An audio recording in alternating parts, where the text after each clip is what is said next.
네, 안녕하십니까. 방금 소개받은 경상국 대표 김상민입니다. 앞에서 너무 많은 내용을 이렇게 소개해 주셔가지고 추출하기가 조금 부담되긴 합니다.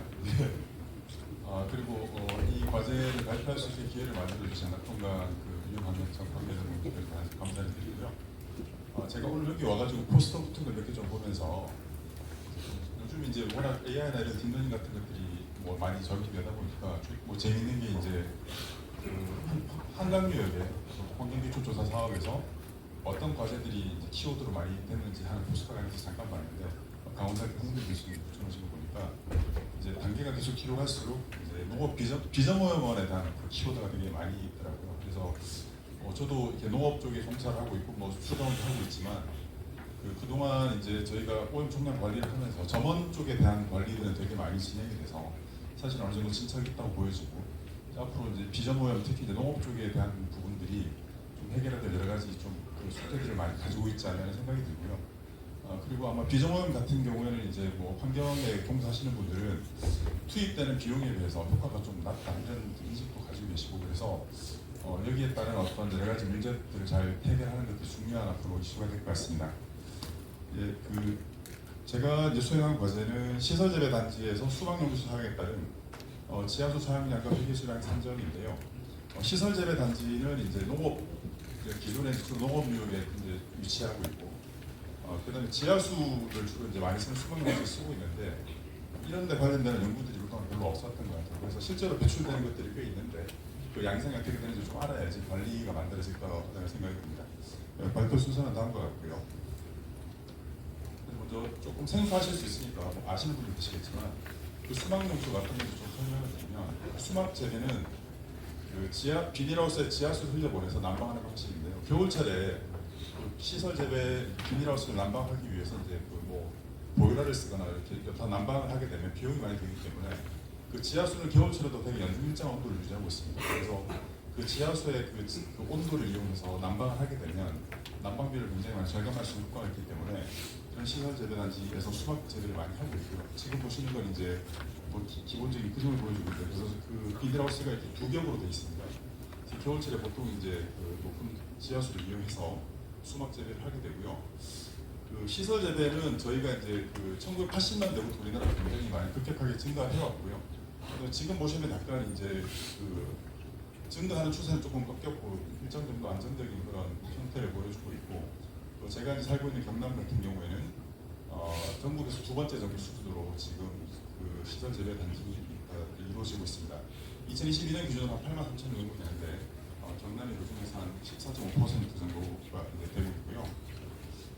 그 중에서 또 이제 시설 재배 중에서 수막 재배를 하는데 얼마나 되는지를 보면 여기 시설 채소를 기준으로 했을 때 전국에 7,200 정도가 되면 경남이 그 중에서 가장 높은 수준인 2,155헥타 정도입니다. 그러니까 경남이 이제 뭐 재해로부터도 조금 상대적으로 조금 이제 뭐 눈이라든가 뭐 이런 여러 가지 재해가 조금 적은 지역이고, 그 다음에 이제 낙동강을 그리고 이제 큰 하천 주변에 시설 재배하기 좋은 여건이 마련되어 있기 때문에 이런 그 순환식을 하고 있는 수막 재배가 좀 많고 비순환식 그리고 이제 그 대부분은 그 수막 재배를 하는데 비순환식으로 되고 있습니다. 그러니까 물을 한번 쓰고 난 다음에 다시 배수로 통해서 하천으로 흘러가는 형태가 되고 있습니다. 물론 이제 순환식에 대한 연구들이 조금 있긴 있는데 아직 되게 폭넓게 이루어지진 않고요. 그 이유는 대부분의 그 시설 재배 농가들이 좀 규모가 작고 영세합니다. 그러니까 뭐 네덜란드나 이렇게 앞서 있는 뭐 일본이나 이런 데서는 시설 재배를 하고 나면 나가는 이제 배출 부활량까지 거의 다 이제 배출 제로를 만드는 이런 것들이 단계가 높아져 있는데 저희는 아직까지 그 단계까지 가기에는 그 규모가 좀 영세하고 좀 숙제들이 좀 이렇게 있는 것 같아요. 그래서 지금 보시면 여기 그 단계들을 보면 지금 순환식은 그렇게 많지 않고 대부분이 비순환식을 보여주고 있습니다. 시설 재배 단지는 주로 이제 그 지하수를 많이 써야 되기 때문에 지하수를 많이 쓰다 보면 수위가 떨어져가지고 이제 물을 취소하기 좀 힘들어집니다. 그래서 이게 그 지하수가 다시 리필이 잘 되는 그 대규모 하천 주변에 주로 밀집이 되어 있고요. 여기 보시는 건 이제 고령군에 있는 예인데 겨울철에 수막용수를 많이 쓰게 되면 지하수가 급격하게 떨어집니다. 그래서 이제 일부 지역에서는 취수에 조금 어려움을 겪고 있고 그래서 올해부터 아마 제가 알기로 농림부나 이런 쪽에서 농어촌공사가 같이 사업을 해서 그 지하수를 인공 함양하는 사업들이 되게 앞으로 계속 진행이 되게 됩니다. 이미 시범 사업을 한 게 이제 진주의 단목지거든요. 그래서 이게 왜 중요하냐면 농민들 입장에서는 난방비를 절감하고 이제 그 영농의 어떤 그 경제성을 도모하는 되게 중요한 요소이기 때문에 그렇습니다. 여기 보시는 게 이제 한 7, 8년 정도 되는 기간 동안 이제 연도별로 지하 수위가 동절기 때 뚝 떨어졌다가 그다음 이때는 다시 회복된 이런 양상들을 보여주고 있습니다. 그래서 이제 그 수막 재배가 많이 이루어지는 곳에서는 항시적으로 이제 물 부족이 발생할 수 있는 그런 우려가 있고요. 수막 용수는 대체로 언제 이루어지냐면 최저 기온이 8도보다 낮을 때 주로 이루어집니다. 그래서 겨울철에 한 11월 정도부터 해서 다음 이듬해 한 2, 3월 정도까지 계속 이어지고요. 그래서 우리나라의 지하수 이용 현황을 조금 제가 살펴봤는데 이게 조금 통계 자료가 좀 특이합니다. 보시면 2013년부터 쭉 가다가 갑자기 2017년, 18년 쭉 떨어져요. 그래서 이게 지하수 쪽에 물어보니까 통계 자료를 짓게 하는 어떤 방식에 좀 차이가 있어가지고 그래서 저희가 뭘 보면 되냐면 2018년부터 보면 조금 일시적으로 계속 조금씩 증가 보이는 추세를 보여주고 있습니다. 그래서 지하수는 통계 자료가 다시 재집계된 다음부터 보시면 조금씩 증가하고 있고요. 그다음에 용도별로 보면 농업용 시설이 가장 많습니다. 50% 이상이 농업용으로 쓰고 있고 그 중에서 수막 용수가 상당 부분 차지하고 있지 않나 이렇게 생각이 됩니다.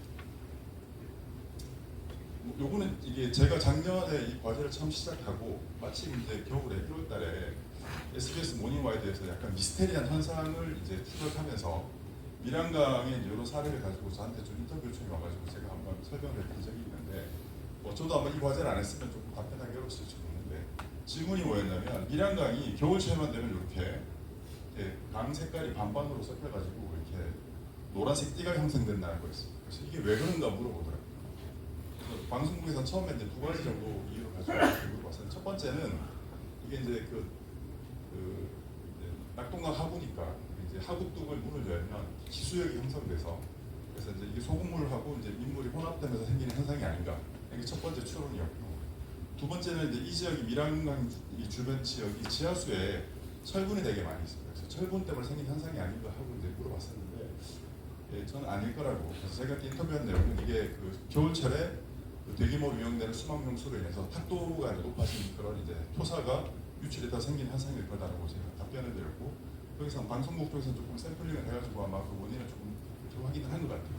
저도 이제 조금 직접 이걸 샘플링을 한 게 아니기 때문에 이제 제가 그 지역을 다니면서 발견했던 현상을 토대로 설명을 드렸었는데 그 수막용수를 쓰고 나면 배출될 때 토사들이 많이 배출되는 형태를 좀 볼 수 있습니다. 그래서 이런 게 이제 지금 밀양강 쪽에서도 이제 겨울철에는 이게 반복적으로 발생이 되니까 제가 지금 하고 있는 과제에서 이제 이 수막용수 관련되는 여러 가지 지하수 배출 문제들을 조금 원인을 해결하면 앞으로 이런 문제도 해결책을 같이 찾아볼 수 있지 않을까 생각합니다. 예, 지금 이제 수도원 단기 종합 계획이나 이런 이제 통합 물 관리가 되면서 농업 용수에 대한 관심도 좀 많고요. 특히 회기 수량에 대한 관심이 되게 많은데 이게 주로 보면 이제 지표수 논에서 배출되는 회기 수량에 대한 연구들이 많이 진행이 되고 있는데 시설 재배 단지에서 물을 쓰고 그게 얼마나 배출되는지에 대한 연구들은 그동안 되게 좀 부족했던 실정입니다. 그래서 수막 용수에 대한 회기 수량 그리고 거기에 따른 배출구와 이런 것들이 좀 중요하다고 생각이 되고 왜냐하면 저희가 배출권을 계산할 때 뭐 토지 같으면 논, 밭 뭐 이렇게 돼 있는데 비조물 생각하면 주로 여름에 비가 많이 왔을 때 배출되는 걸 생각하시는데요. 근데 시설 재배 단지는 논에 위치를 주로 하고 있고 여기서 배출되는 게 겨울철에도 수막용수를 쓰기 때문에 되게 많은 양이 배출이 됩니다. 그래서 앞으로 이제 오염 부하를 산정할 때 이런 부분을 좀 고려해가지고 시설 재배 단지들은 조금 우리가 산정할 필요가 있고 이게 또 왜 중요하냐면 이게 분류가 세분화되어 있지 않으면 대책을 만들 때도 되게 세우기가 어려운 측면이 있습니다. 예를 들어서 농업 비저오염물 토지에서 이제 저감을 하려고 하면 대책 중에 있는 것들이 대표적인 게 물포 관리라든지 아니면 이제 멸치 거적이나 이제 지표 이렇게 관리는 게 있는데 분류가 이렇게밖에 안 되기 때문에 쓸 수 있는 정책적인 수단이 별로 없는 거죠. 그러니까 이게 만약에 분류가 좀 더 잘 돼 있고 그러면 할 수 있는 여러 가지 대책들이 잘 만들어진다. 특히 시설 재배 단지 같은 경우에는 우리가 순환식이나 배출을 줄이는 이런 여러 가지 노력들이 만약에 저감 대책으로 포함이 된다 그러면 제도적으로 그런 대책 할 수 있는 여러 가지 방법들이 좀 더 늘어나는 게 아닌가 생각입니다.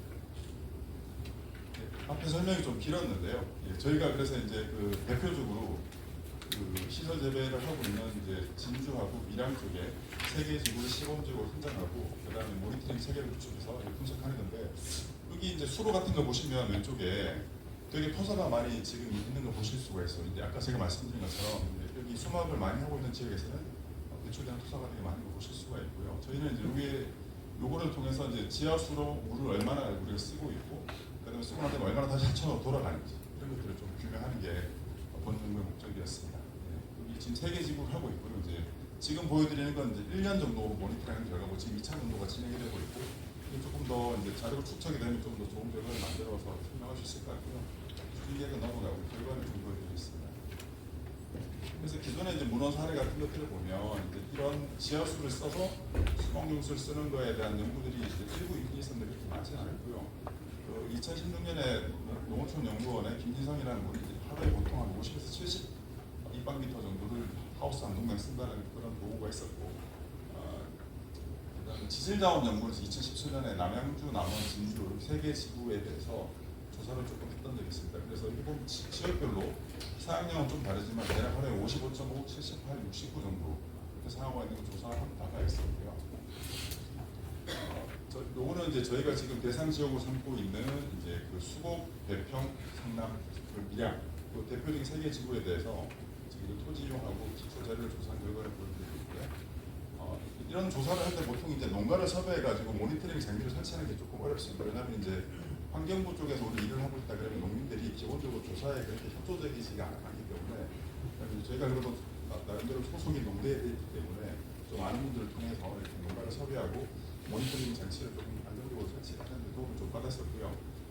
그래서 수곡이랑 밀양 그다음에 대평 이 중에 또 안타깝게 한 지역은 또 농민이 중간에 이제 마음을 또 바꾸셔가지고 우리 농가에서 나가라 뭐 이래가지고 이산까지 끝나고 농가 하나는 철수를 해야 되는 그런 좀 의혹들도 있긴 했고요.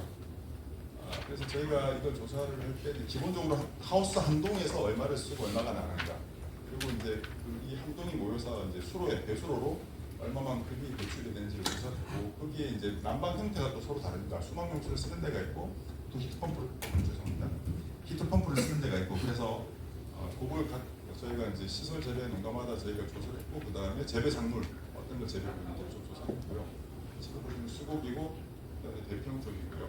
대평 쪽은 특히 이제 남강 때문에 이제 지나무에 인접해 있고 뭐 조류나 이런 문제들 때문에 조금 더 이제 진주시나 경남도에서 관심을 가지고 있고 뉴욕州도 마찬가지고 그리고 이제 밀양 성남도 밀양도 대표적으로 강남에서 굉장히 넓은 이제 시설 재배를 하고 있는 지역입니다. 그래서 저희가 기초 조사를 하고 여기 모니터링을 하는데 이게 수막용수 폐기 수량 조사가 좀 어려운 게 이게 흐름이 이제 자유수면 흐름이 아니라 이제 그 관을 통해서 나가는데 그 양이 많지 않고 이제 압력으로 이렇게 나가는 물이 아니면 그 재기가 조금 어려운 측면이 있습니다. 그래서 저희가 여기 그 기본적으로 농가들이 설치해 있는 유량계가 있으면 유량계 자료를 이용하는데 유량계는 이제 저희가 계속 들여다보면 되는데 사람이 계속 있을 수가 없으니까 이제 그리고 이걸 로깅하는 장치가 잘 없어요. 그래서 이제 유량계는 이미 설치되어 있는데 국민에게 협조를 구해서 할 수 있는 방법이 저 앞에다가 이제 타임랩스 카메라를 달아가지고 계속 카메라를 일정 시간 간격으로 찍어서 이제 이걸 이오링크로 이제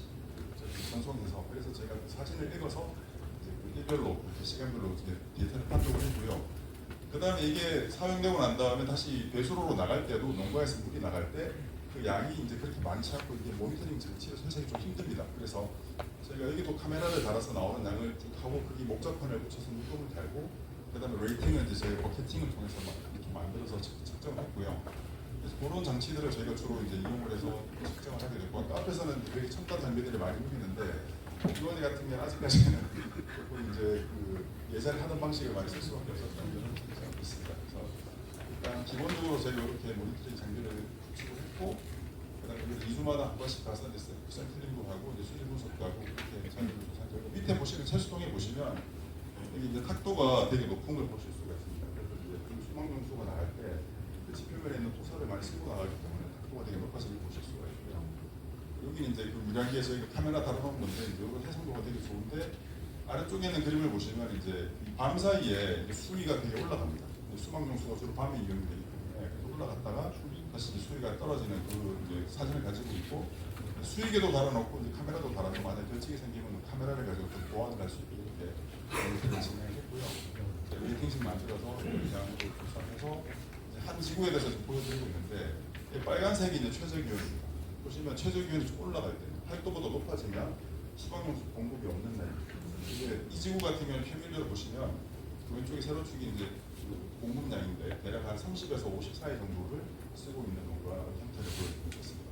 이거는 그 공급량이기 때문에 그 유량계를 직접 읽은 거기 때문에 굉장히 이제 정확도가 높다고 이렇게 판단할 수 있고요. 그래서 저희가 이제 관심을 가졌던 건 그렇게 썼는데 이게 그럼 얼마나 다시 하천으로 돌아 나오느냐, 이게 왜 이제 중요하냐면 이제 직교수 하시는 분들은 시설 재배 농가에서 지하수를 많이 써가지고 기저유량이 지금 좀 줄고 있다 이런 얘기 하고 있고, 농업 쪽에서는 무슨 소리냐, 이거 쓰고 나면 다시 하천으로 다 돌아가는데, 그러니까 그 폐기율이 얼마나 되느냐, 이건데 이제 결국은 여기에 대한 그 어떤 그 물 순환에 대한 흐름의 해석이 있어야지 조금 여기에 대한 대책들이 만들어지기 때문에 저희가 관심을 가졌는 건 그럼 얼마나 이게 배기가 되느냐인데, 1차전도를 했는데 세계 지구가 조금 차이는 있는데요. 이 수곡 같은 경우는 한 75% 정도가 다시 리턴에서 들어가는 걸로, 한 동당. 그 다음에 두 번째 이제 대평 같은 경우는 조금 더 많았습니다. 95% 정도인데 사용량도 되게 다릅니다. 여기는 지금 한 하루에 36.3 정도를 썼고, 아까 앞에서 봤던 수곡은 32.1 이렇게 이제 썼는데, 뭐 조금 놀랍게도 미량은 훨씬 더 많이 쓰고 있습니다. 그래서 이게 농가의 또 특성일 수도 있고요. 그래서 이게 농가 단위에서 나오는 양, 그 다음에 그 배수로 말단에 해서 이제 이거를 전체 그 규모에 대해서 하는 양, 이걸 하려면 또 수막을 하고 있는 농가를 좀 다셔야 되기 때문에 올해 아마 그 면적에서만을 할 수 있는 드론을 띄워가지고 좀 측정하는 것들을 좀 추가로 하려고 하고요. 그래서 이제 이렇게 저희가 1년 동안 했던 이제 결과들을 정리해서 대략 얼마 정도 한 농가에서 쓰고 있고 폐기율이 얼마 정도 된다 이거를 지금 했고, 여기 이제 그 추가해서 이제 수질, 그리고 조금 더 설명을 드리면 이제 지금 그 세계 지구에 대한 환원율하고 사용량들을 보여주고 있고요. 수막용수 공급량 대비 이제 배출량을 보시면 이제 대부분 다 쓰고 있는 양이 수막용수로 쓰고 있습니다. 농업용수 사용량이 그렇게 많지 않고요. 그래서 정리해서 보시면 이제 이게 며칠 동안 했고, 그 다음에 취수량은 얼마가 되고, 농업용수는 보시면 1.2, 1.3 되게 적은 양을 쓰고 있고 대부분 수막용수를 쓰고 있습니다. 그리고 이제 배출량하고 그다음에 폐기율 이렇게 보여주고 있습니다. 모니터링 그동안 자료 관측된 거 보여드리고 있고요. 그 다음에 이게 이제 겨울철에 조금 이제 수박용수를 쓰는데 여름철에도 지금 계속 비가 왔을 때 비료 모형 뭐 이런 것 때문에 지금 비거면 나가서 이제 배수로도 동시 나가는 걸 재고 있는데, 이게 그 이 시설 재배 단지가 주로 이제 그 농업 그 경지 정리가 잘 되는 논에 지금 만들어져 있기 때문에 이 배수로는 보통 여름철에 물이 비가 많을 때 배수되는 목적으로 사실은 쓰고 있는 게 메인인데, 시설 재배 단지가 있는 경우에 사실은 겨울철에 배수되는 게 많다는 거죠. 그래서 이걸 좀 우리가 봐야 될 필요가 있고, 하나 더 재밌는 건 지금 이제 날씨가 자꾸 점점 더 더워지고 있기 때문에 수막용수를 쓰는 겨울의 기간은 좀 짧아질 거고, 또 여름이 되면 또 냉방용수를 쓰는 시간도 생기지 않을까, 그런 것도 한번 쉽게 봐야 될 부분이 있습니다. 수질은 지구마다 되게 다르더라고요. 이게 이제 수곡 같은 경우는 상대적으로 TN 농도가 좀 높고요. 이게 아마 원수의 수질을 따라가는 것 같은데, 수곡은 이제 시설, 특히 딸기를 되게 오래 해온 지역인데 TN 농도가 상대적으로 좀 높게 나타났고, 대평은 그 상대적으로 보면 TN이 별로 높지 않습니다. 그래서 그 TN 농도가 다 높은데, 밀양을 보시면 이제 거기에 비해서 TP가 되게 높고요. 그래서 저희가 여기 밀양 같은 경우에는 그 원수 수질을 이제 농가의 협조를 받아서 이제 그 샘플링을 했었는데, 보면 원수의 수질이 보면 TP가 되게 높습니다. 그래서 올해는 저희가 이제 그 수곡하고 대평에도 농가의 협조를 받아서 원수를 좀 샘플링해서 좀 비교를 해보려고 하고요. 요걸 통해서 최종적으로 저희가 이제 그 시설 재배 단지에서 나가는 수막용수 사용에 따른 배출 관련도 조사를 해가지고 이제 그걸 조금 정량적으로 설명하려고 합니다. 네, 그 2차년도 정도 결과를 좀 말씀을 드렸는데, 이제 저희가 한 건 일단 그 수막용수에 대한 여러 가지 정량적인 자료들을 제출하는데 이제 저희가 2차년도 포커스를 맞췄고요. 수질 결과도 제가 좀 요약을 했는데, 보시면 이제 그 한참 시설 재배에서 수막용수 쓰고 있을 때 밤에 가서 보면 SS 농도가 그렇게 높지는 않습니다. 그렇지만 어떤 경향이 있냐면 상류에서 하류로 갈수록 SS 농도가 더 높아지고, 이걸 조금 전체 기간에 대해서 잘 조사를 해보면 아까 밀양강의 그런 현상이 생기는 것을 좀 규명할 수 있는 자료가 만들어지지 않을까 생각하고 있습니다. 뭐 활용감은 조금 보시고, 이제 아까 처음에 제가 조금 말씀을 드렸는데 농업 비저모면에 대한 여러 가지 문제들을 풀기 위해서는 좀 여러 가지 구체적인 상황에 대한 좀 분류들이 좀 잘 돼서 거기다 대책들이 만들어져야 되는데, 현재는 이제 그냥 논밭, 그다음에 거기에 대한 저감 대책도 너무 이제 아주 단순한 것만 있어가지고 앞으로 이제 여기에 대해서 조금 제가 연구해서 대책을 만들어야 되겠고, 거기 좀 제도적으로 좀 이런 대책 방안이 들어온다면 농가들한테는 이제 TMD에서 저감되는 양을 우리가 삭감할 수 있는 구간을 만들고, 거기에서 조금 지원을 해주면 농업 쪽에서 저희가 적응할 수 있는 게 많이 생길 수 있지 않는 생각이 들고요. 제가 미국에서 TMD에 관련되는 연구를 할 때 좀 재밌었던 게, 그 생각보다 그 미국도 이제 그 목표 그 수준을 달성하려면 되게 많은 저감을 해야 되는데 그게 안 된다는 걸 알고 있어요. 근데 그렇지만 그 비가 막 와가지고 물이 딱 떨어지는데 그 밑에 가보면 반드시 이제 그 콘크리트나 그 돌로 해가지고 물이 떨어지는데 부서가 부수는 걸 방지하고 그다음 공사장이 있으면 이렇게 실드 핀셋을 잘 쳐져 있고 그런 되게 세부적으로 그런 그 요소 기술들이 잘 적용되는 걸 볼 수가 있었는데 우리나라도 앞으로 그런 데들 하시고 접목이 돼서 그 수질 관리에 좀